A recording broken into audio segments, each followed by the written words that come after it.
Hello, everyone. Thank you for joining us today. As you can see, I am Masked Man. I'm wearing my black mask today because something very tragic has happened in the city of New York. Now, being the bearer of misery that I am, I've bared it to a lot of teams over the NFL history.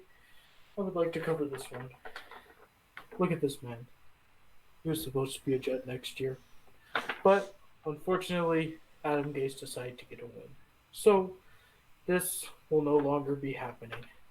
Now, we will do the ceremonial ripping of the pick. Goodbye to Lawrence on the Jets. You will be missed by New Yorkers, just like Joe Namath, just like all the other stars who have come out of that city. Goodbye, and hello to Jacksonville, your new home for until your rookie contract ends. So, welcome to Frontline Football. Sorry we had to begin on that somber note. We just had to cover the Jets finally winning a game and losing Trevor down there.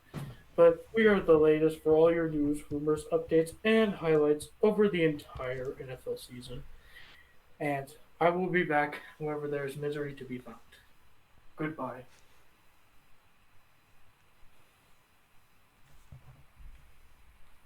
Cut to the newses.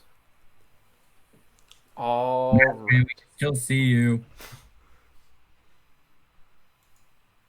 Goodbye. Can we go cry in the closet?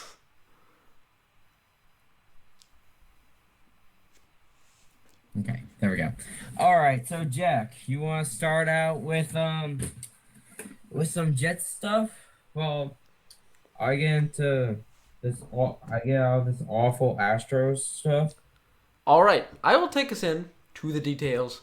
Now that the emotional side of me, the funeral of Trevor Lawrence is over, we're going to move into the what do the Jets do next? I'll start us off. So we have two options here. You either draft Zach Wilson or Justin Fields at 2, and you take the risk and you build around them. Or you say, okay, Sam Darnold, we're going to trade out. We're going to get you either the best tackle or the best receiver in the draft, and we're going to see if we can make this work. Because remember, we got Mekhi Becton, we got Denzel Mims. There's a couple pieces around, so maybe try to. We have the second most cap in the league. You have a lot of draft capital. Maybe try to surround Sam Darnold one last time, and then if it doesn't work, trade up for a QB in next year's draft. Personally, I am sort of in the middle right now. I could see us sticking with Sam Darnold, giving another shot, but I also am a big fan of Mr. Zach Wilson. A little unsure about Justin Fields right now, but he has that college football playoff to change my mind. So, what are you guys' thoughts, Zach? Again, also with you, I like Zach Wilson. I think he's a great pickup.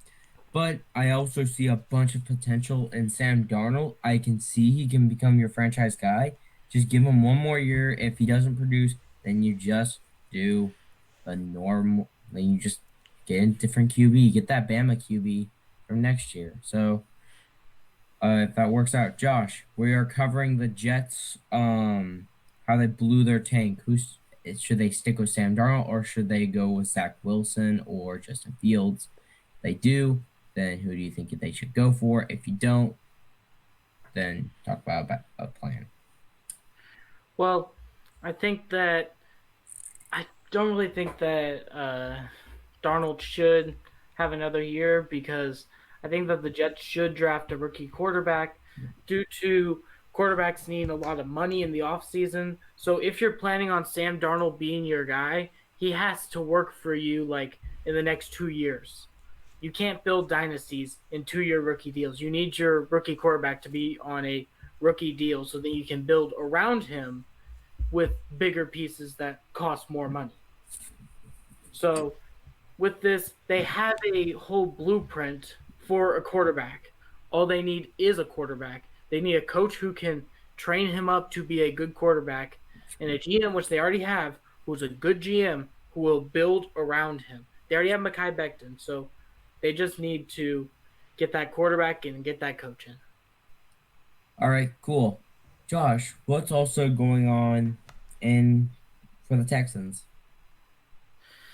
Uh, well, this has probably already happened right now, but the Texans have just interviewed their first coaching candidate for the Texans head coaching job.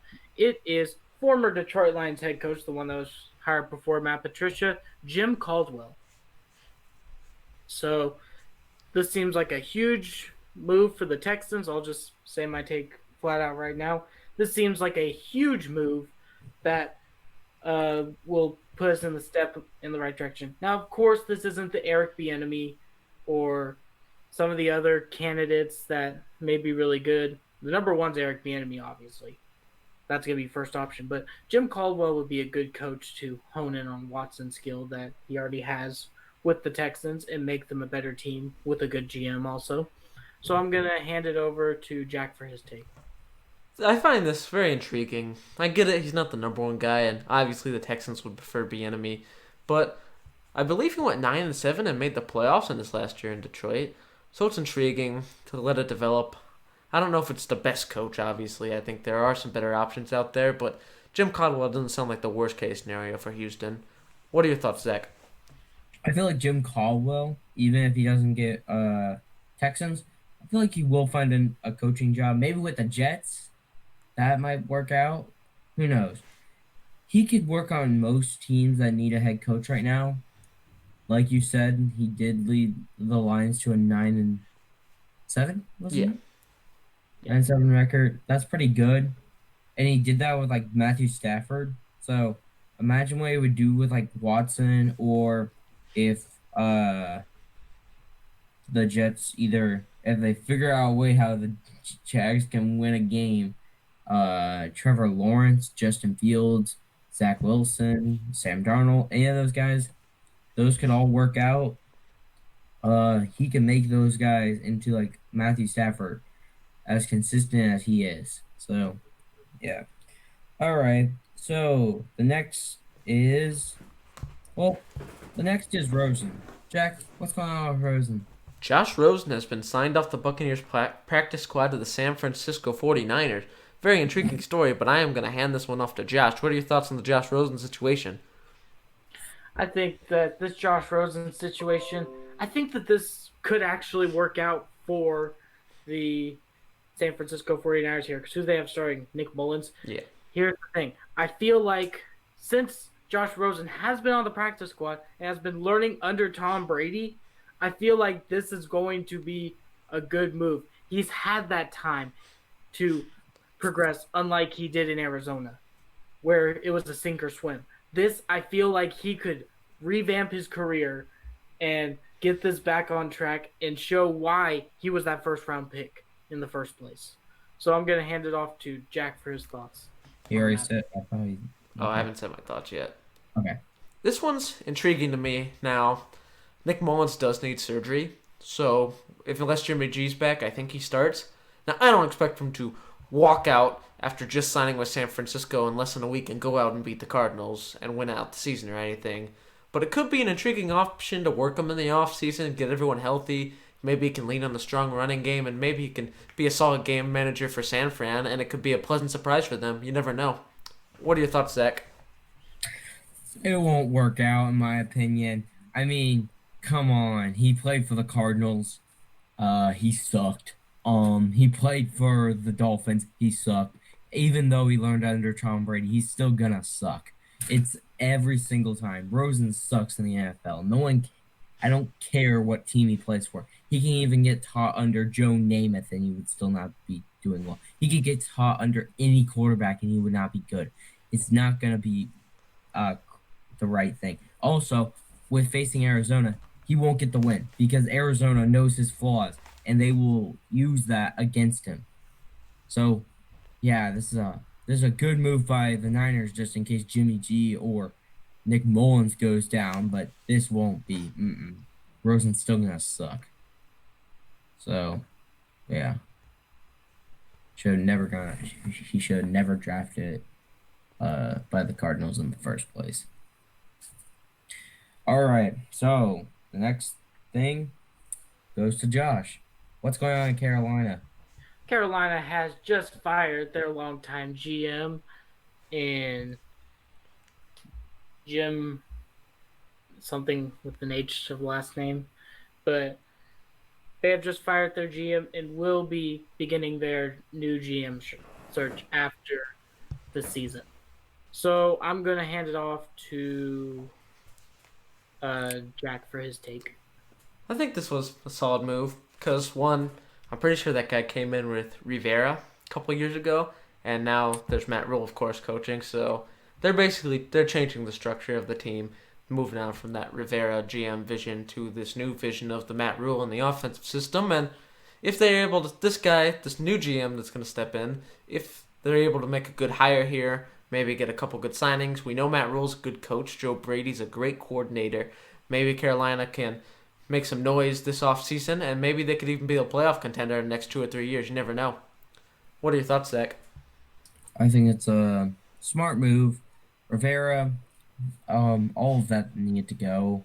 Now it's new. It's hopefully will be improved, and I can actually see Carolina making it into the playoffs next year, because I don't think Teddy Bridgewater is like the main answer to to the quarterback issue, but it's a fine. It's fine for now. It will work out for a little bit. Maybe if one of the quarterbacks like on the board is still there when Carolina's drafting, maybe they should take him. Teddy Bridgewater.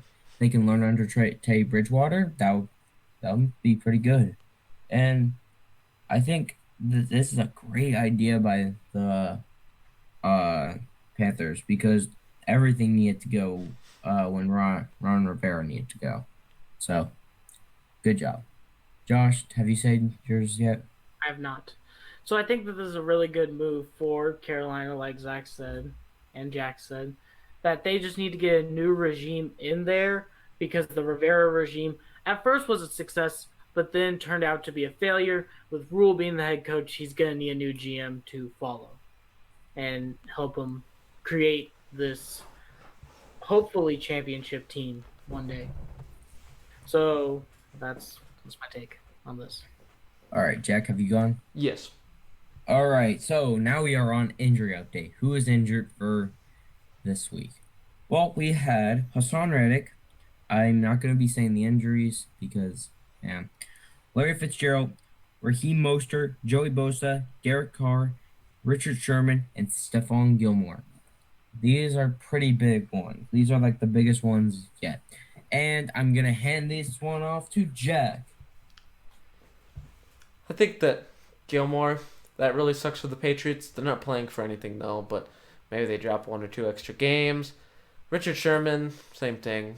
Team's already kind of done for. I find Derek Carr, if he's in or out, I'm expecting maybe Marcus Mariota. I didn't pick them in predictions, but maybe Marcus Mariota gives the spark that the Raiders need and the upset on the Dolphins. What are your thoughts, Josh? I think that these are all big losses, especially the Larry Fitzgerald loss, because I feel like he's only a couple injuries away from just retiring and hanging up the cleats altogether. He's a really big part of this Arizona team. Yes, Hopkins is a number one option, and Christian Kirk can carry the load. But the thing is, Larry Fitzgerald is that number 2 option. He makes teams scared of what he's going to do and what Hopkins is going to do. So then people like Hopkins and Kirk can get open and have better reads thrown to them. So while I don't think that this is the end of Arizona, I do feel like this is going to be a step back for them because of this injury. And with the Joey Bosa one, that's a very terrible thing for Los Angeles. He's their best edge rusher. And along with Melvin Ingram, those two are really good together. So, Zach? All right. The big ones here, which you guys forgot about. Hassan Reddick. Hassan Reddick is he got 10 sacks this season. Very impressive. He got 5 sacks in the Giants game. That is very good. This dude is he's doing really well for this team. I'm sad that he went down. He was actually looking amazing. He actually was one of the pressures that we needed in some of the games that we were there for. Larry Fitzgerald, that's always sad to see when he gets injured. He's kind of like the legend of the team, and he always is nice to have around. Now, what you said about him being a playmaker, Josh, defenses don't really have to worry about him anymore. He can get single covered, and he'll be just fine. Now, Hopkins can still carry the load. Christian Kirk is a great second option still. It's just Larry Fitzgerald is a bad loss. I don't think he's going to be out for too long. I think he's questionable for this game, so he might be in this game though. And I don't think he's hanging up the cleats just yet. He's having an amazing season this season, and hopefully a better in a few years. I don't think he's done yet. All right, and then Raheem Mostert. I'm tired of saying his name on here. He just either needs to stop getting injured or stop playing football because I'm tired of mentioning his name. But that's a loss. Joey Bosa, huge loss for them. Melvin Ingram, right? That's his name. And Joey Bosa make a great 1-2 punch for that defensive line. And then we have Derek Carr. That's a big one. He's a little inconsistent here and there, but as most of Raiders quarterbacks for this season. So, yeah. And then we have the two corners, Richard Sherman and Stephon Gilmore. They are very big pieces, especially since Richard Sherman is going down, and guess who they're facing? Oh, no one big, just the best receiver in the league. Yeah, good job. Yeah, they're going to get torched. Even though Richard Sherman might not be covering him, it's still going to be a very harsh matchup for the Niners. And that's why I don't see a win for them, even if Josh Rosen's playing. So, yeah. And then Stephon Gilmore, that's a big one. Patriots, they're not really fighting for anything. So at least Gilmore gets an early into the season, but it's still sad to see him injured. All right, well, that does it for news today. Tell us in the comments what was your favorite part of the video. If you like the Jet stuff, if you like Masked Man part, or you just like hearing me talk about stuff like the injury update or how much Rosen sucks in the NFL. And Josh, You like what you saw here? Don't forget to hit that like button, subscribe button, and turn on that notification bell. Because when you hit that subscribe button and turn on that notification bell, you become a part of the Frontline Football fan base. Now, you might be asking, what is the Frontline Football fan base? The Frontline Football fan base, let me tell you, is one of the best groups to be a part of in all the world. And they are the nicest people, according to us, in the world. And they know all the football knowledge that they need to because they watch the show. You know, they have to do some research on their own, but they'll always stay up to date to news every single Friday. The news that is happening from the Tuesday when we film to all the way behind us.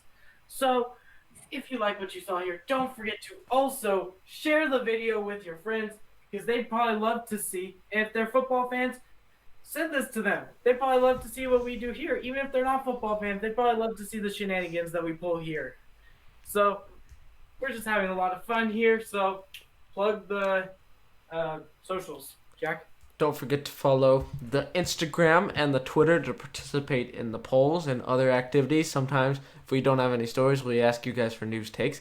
And that is all we have this week. This will be coming on Christmas, so I understand that it may be hard for one specific fan base to enjoy their Christmas, that being the Jets, but to them and everyone else, happy holidays, Merry Christmas, whatever you celebrate, and we'll see you guys back here next week. see ya. Bye.